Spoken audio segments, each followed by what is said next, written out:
The air crackled with anticipation. The energy was palpable, a mix of excitement and anxiety that seemed to electrify the very atmosphere. It was September, just weeks before the election.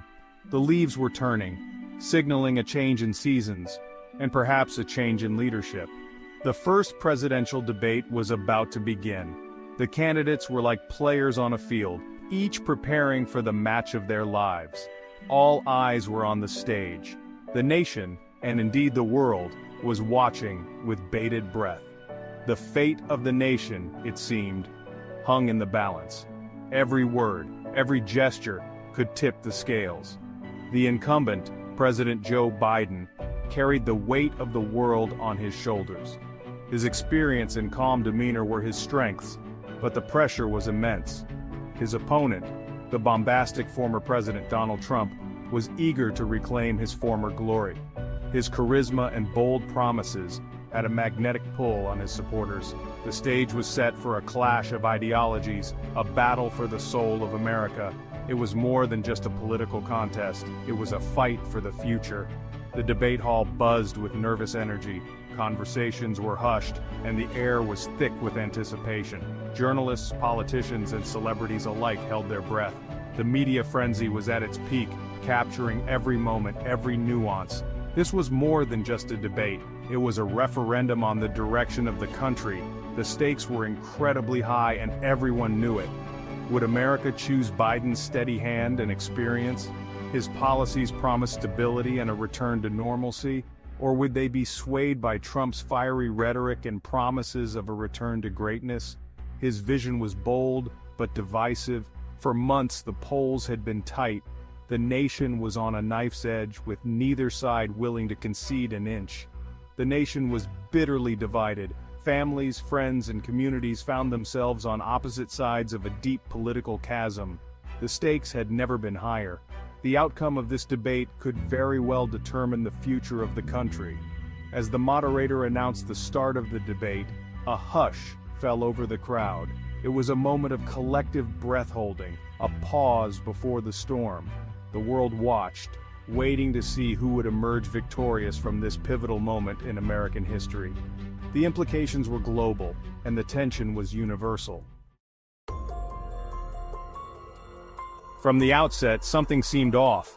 Biden, usually a skilled debater, appeared hesitant, his responses sometimes rambling and disjointed.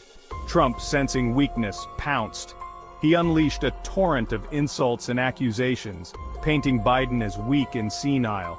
The president, caught off guard, struggled to counter Trump's onslaught. Whispers began to circulate among the audience. Was Biden all right? Had age finally caught up with him? Even some of his most ardent supporters couldn't shake the feeling that something wasn't right. The debate wore on, and with each passing minute the doubts grew stronger. Biden's stumbles were impossible to ignore. He fumbled for words, lost his train of thought, and at times seemed confused by the questions. His once sharp wit seemed dulled, his energy depleted. The contrast with the energetic, if somewhat unhinged, Trump was stark. As the debate drew to a close, a sense of unease settled over Biden's supporters. Had they made a mistake? The fallout from the debate was swift and brutal. Newspapers ran headlines questioning Biden's mental acuity. Pundits dissected every stumble, every hesitation. Social media exploded with speculation and concern. The doubts that had been simmering beneath the surface were now boiling over. Biden and his team initially tried to downplay the concerns. They blamed his performance on a cold, a long day, anything but what everyone was thinking, that at 78 he was simply too old for the job. But the denials rang hollow. The American people had seen what they had seen. The image of a frail, faltering Biden was seared into their minds. The damage was done. The debate had exposed a vulnerability, a crack in the carefully constructed image of Biden as a steady, experienced leader. And once that crack appeared, it was only a matter of time before the whole edifice began to crumble. Section 4. A lone voice calls for change. The first cracks in the wall. The first call for Biden to step aside came just days after the debate. It was a moment that caught everyone off guard. a moment that would be remembered as the beginning of a significant shift in the political landscape. It came not from a Republican opponent, but from within the Democratic Party itself. This internal dissent was unexpected and added a layer of complexity to the already tense political atmosphere. Congressman Seth Moulton, a young rising star, penned an op-ed in the New York Times arguing that Biden was no longer fit to be president.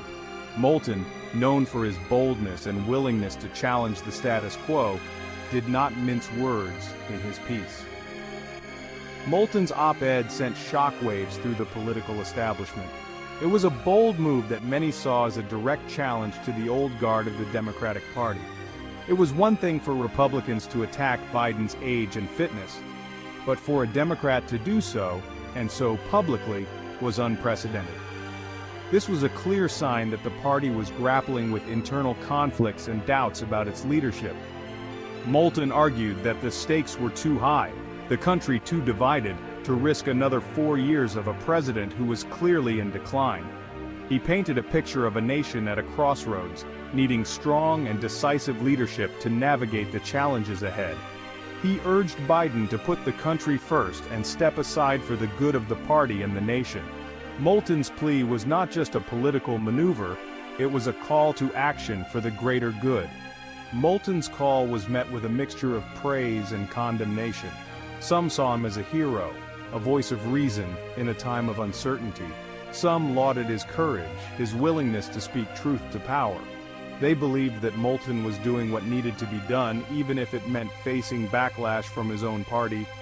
Others accused him of disloyalty, of playing into the hands of the Republicans. They saw his actions as a betrayal, a move that could weaken the party at a critical time. But one thing was clear, the dam had broken. The conversation had shifted, and there was no going back.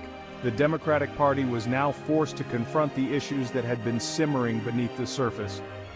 Moulton's op-ed gave voice to the doubts that many Democrats had been harboring in silence. It was a moment of reckoning, a time for the party to reflect on its future and the direction it wanted to take. The first cracks in the wall had appeared, and it was only a matter of time before the full impact of Moulton's words would be felt. The political landscape was changing, and the Democratic Party was at the heart of this transformation. As the days went by, more voices joined the chorus, echoing Moulton's sentiments. The call for change was growing louder, and the party had to decide how to respond. The future was uncertain, but one thing was clear. The first cracks in the wall had set the stage for a new chapter in American politics. Section 5. The chorus grows louder, a symphony of dissent. What began as a lone voice quickly became a chorus. Emboldened by Moulton's stand, other Democrats began to speak out. At first it was just a trickle, a few anonymous quotes in Politico, a handful of state legislators expressing their concerns. But as Biden's poll numbers continued to plummet, the trickle became a torrent. Prominent Democrats, senators, governors, even former cabinet members began to publicly question Biden's ability to lead. They pointed to his gaffes, his moments of confusion, his seeming inability to keep up with the demands of the job. They argued that the country needed a leader who was up to the challenge, who could go toe-to-toe with Trump and win. Biden, they argued, was no longer that leader. The calls for Biden to step aside grew louder, more insistent. The pressure on the president was mounting. The party was on the verge of open revolt. The dream of a Biden second term was slipping away. Section 6. Gaffes and missteps. The president's struggles take center stage. As the pressure mounted, Biden seemed to unravel.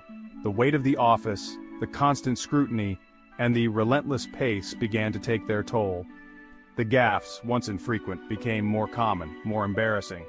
Each slip-up was a stark reminder of the immense pressure he was under. He mispronounced names, forgot key facts, and made off-color remarks that left even his closest aides cringing. These weren't just minor errors, they were significant blunders that had real-world implications. The media, sensing blood in the water, pounced on every misstep.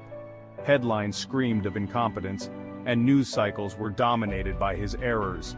There was the time he referred to the vice president as President Harris, a slip that fueled speculation about his mental acuity. The time he forgot the name of his own Secretary of Defense, a moment that was replayed endlessly on news channels. And the time he told a group of schoolchildren that they were as bright as you are black, a comment that sparked outrage and disbelief. Each gaffe was more cringeworthy than the last, each one chipping away at what little remained of Biden's credibility. The public's patience was wearing thin. The American people, once willing to give Biden the benefit of the doubt, were losing faith. The trust that had been built over decades was eroding rapidly. The White House staff was in damage control mode, working around the clock to manage the fallout. They issued apologies, clarifications, and explanations, but nothing seemed to stem the tide. The damage was relentless. Every attempt to correct the narrative was met with skepticism and further criticism. They issued apologies, clarifications, and explanations, but nothing seemed to stem the tide. The administration was in a constant state of crisis management. The American people, once willing to give Biden the benefit of the doubt, were losing faith. The president, once seen as a source of comfort and stability, was now viewed by many as a liability and embarrassment.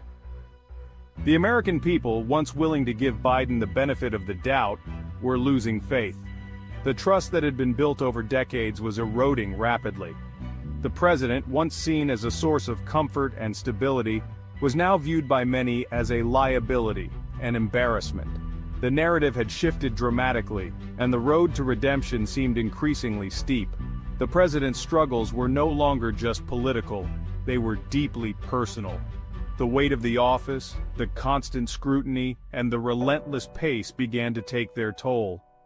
The once unshakable leader now appeared vulnerable, and the nation watched with bated breath, wondering what the future would hold.